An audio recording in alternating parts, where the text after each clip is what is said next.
per play. Offensively, the opponent was 6 point something. Every statistic matches up for us, except we had 57 plays. Previous week we had 56 plays. It's tough to score more than what we're scoring with that limited number of plays. So we got to get more possessions. That comes from turnovers. That comes from 3 and out.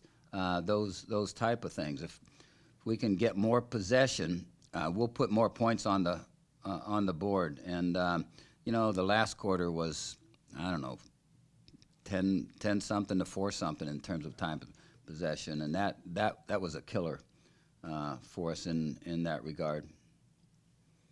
Coach, do you plan on addressing the issue of forcing turnovers, or is that something that you think will sort of just fix itself? No, we always address the things we need to do better at, and so forcing turnovers is an issue.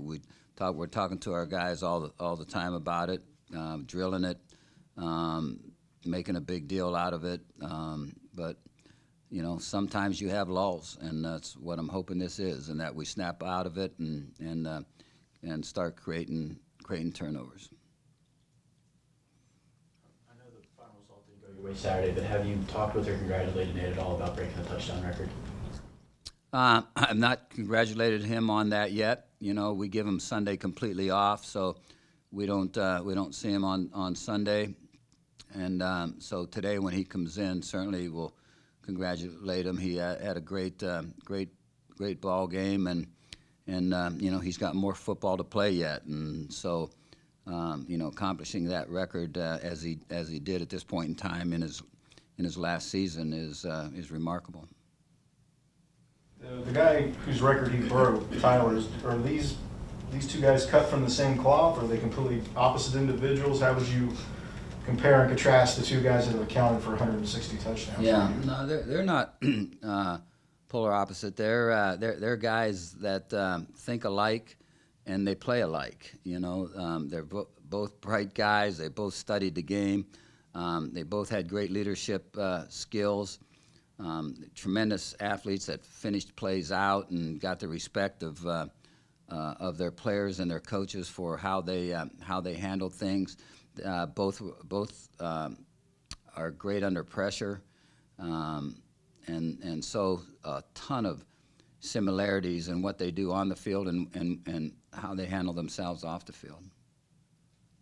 There's a template there. If you're looking for the next Tettleton Award, you kind of got a blueprint of what a guy needs to check off. Yeah, certainly do. Those guys have set an example that that we hope to be able to have players follow. We talked last week about how the offensive line sort of struggled in Pitt. That was the reason why the offense couldn't really get going. Did you see? How much of an impact did their improved performance Saturday have on the offense? Yeah, they're getting back to the Pitt game. There were a couple of reasons, 2 to 3 reasons why we didn't play as well as we maybe could have. We didn't play as well in the offensive line, but they had a really great defensive line. I think that they have a really good football team. I think that showed against why they're in why the Penn State game was what it was about, and they had a chance to win it at the end. Yeah, you just don't march up and down the field on Penn State on Pitt and you just don't feel like you come out of that game that our line played poorly. Did we play well enough to win? No. Were we within 5 or 6 plays of maybe making that a game right at the very end? Yes. And so we're getting better. We have a couple young guys in the offensive line, other guys with really good experience. I think they're helping the young guys come along. I think Coach Rudolph has done an excellent job. So we expect that the line, just like at a number of our positions, that we'll just get better and better at that position. Kind of an extension from that offensive line, your tight ends. That's a unit you said that you wanted to see get more active. You're going to give them more chances this coming season. And through 3 games, what's your assessment of the tight ends so far? We're getting good tight end play, and it'll keep getting better as they get more experience. I think the development in the weight room of the Lerman twins this past season was really good. Will they continue to have development in the weight room as they go through their years here? No question, and as they gather experience and just get their frame to where they've got a good frame, to where they potentially can have a great frame. I think you'll just see it continue to go in a positive manner for those guys, and we're obviously not afraid to throw them the football. I think that's been shown, and they've got excellent hands. And, the tight ends that are behind them, Alec and the rest of those guys, it's a talented group.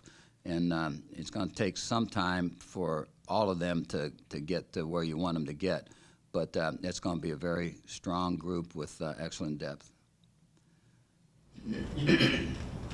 I think there was a general sense on this team that you guys were eager to rebound from Pitt, especially those young guys on the offense. And whether it was Shane Hook's block downfield or the catch Buckner made or Ryan with the big play. Could you describe what encouraging things you saw from those young skill players offensively in a hostile environment on the road Saturday night? Yeah, you never know how your team's going to react, and I guess that includes veterans to a certain degree. But obviously, the young guys that have never been in that type of environment, it was good to see them handle it the way that they did. The environment did not take us out of a game, and so out of the game, and so that's a positive thing. And I expected them to react the way they did, to still make plays, to still battle for 4 quarters, to not let a crowd take them out of a game. So a lot of good signs there. Coach, you guys are in the same spot that you were last year. You get off to a 1-2 start. What's the biggest challenge for you with a younger group and to remind these guys, like, hey, you know what, these 2 games are in the past, we have to learn from them and move on? Well, you just stated what coaches across the country are telling their team that are in this situation, and it is true, though. I mean, it's you look at the positives, and there are a lot of positives from these games, first 3 games. You look at some of the things that we need to do better, and you address that with them, and they're anxious to get those things corrected and move on. So the spirit of this football team will not be broken. I do know that, and so it's going to be a lot of fun to coach this team, and it already has been, but it'll continue to be, and they'll give you everything they got, and they got quite a bit. So we'll just see how it plays out. The schedule was tough. 3 of the non-conference teams or bowl teams last year.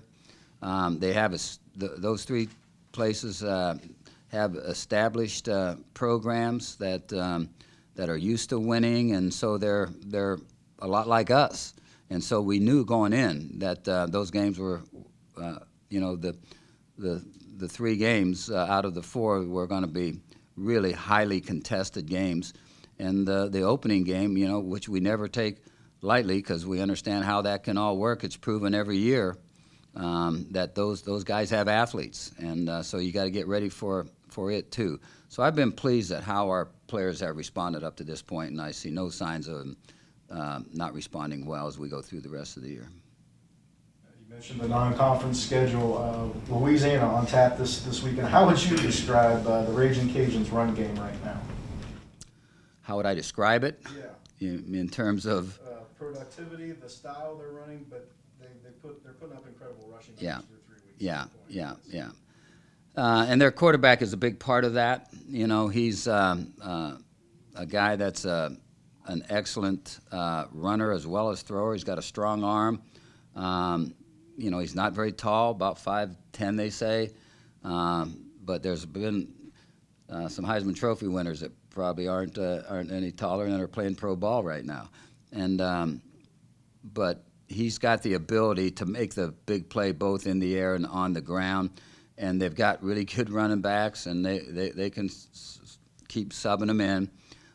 They got an experienced offensive line, and they got a big offensive line. I mean, those guys up front are huge, and they'll try to wear you down. And obviously, you get 300+ pounds, and then if they double you, that's 600+ pounds weighing on you. That can cause some trouble with your endurance as the game goes on.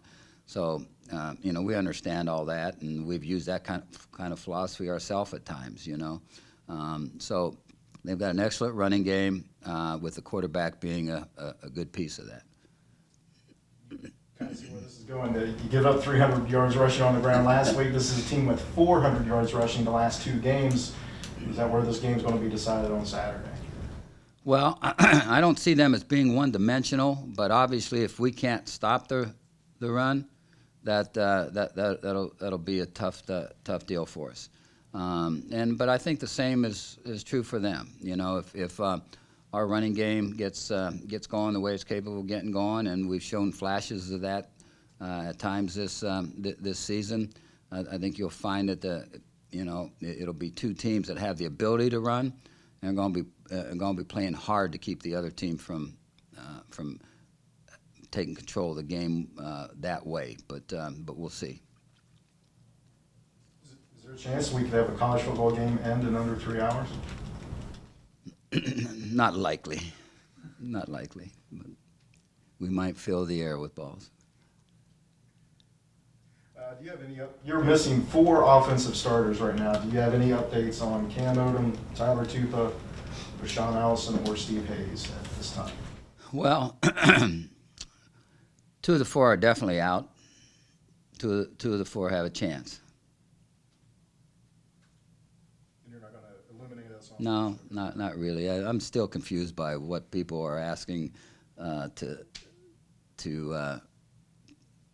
give in terms of the injury reports anymore. So. Anything else? Did Shane Hooks take a step forward in his development this weekend? He made a tough catch, which we didn't see him make a year ago when he got belted in the ribs. And then, maybe more importantly, his ability to block on the perimeter really showed up on Rourke's big touchdown run. Was that, kind of a microcosm of what you're hoping to see more and more out of Shane? I think what you saw is what Shane can supply you, but he's got to do it with consistency. And he's a young player in our system. Things are new. He's still learning the system to a certain degree, but it's showing now that he has that kind of potential, and now he just needs to display that play after play after play, and he has that ability to do that. And I think as he plays more, goes through the season, I think you'll just see him continue to take leaps and bounds in terms of showing his ability.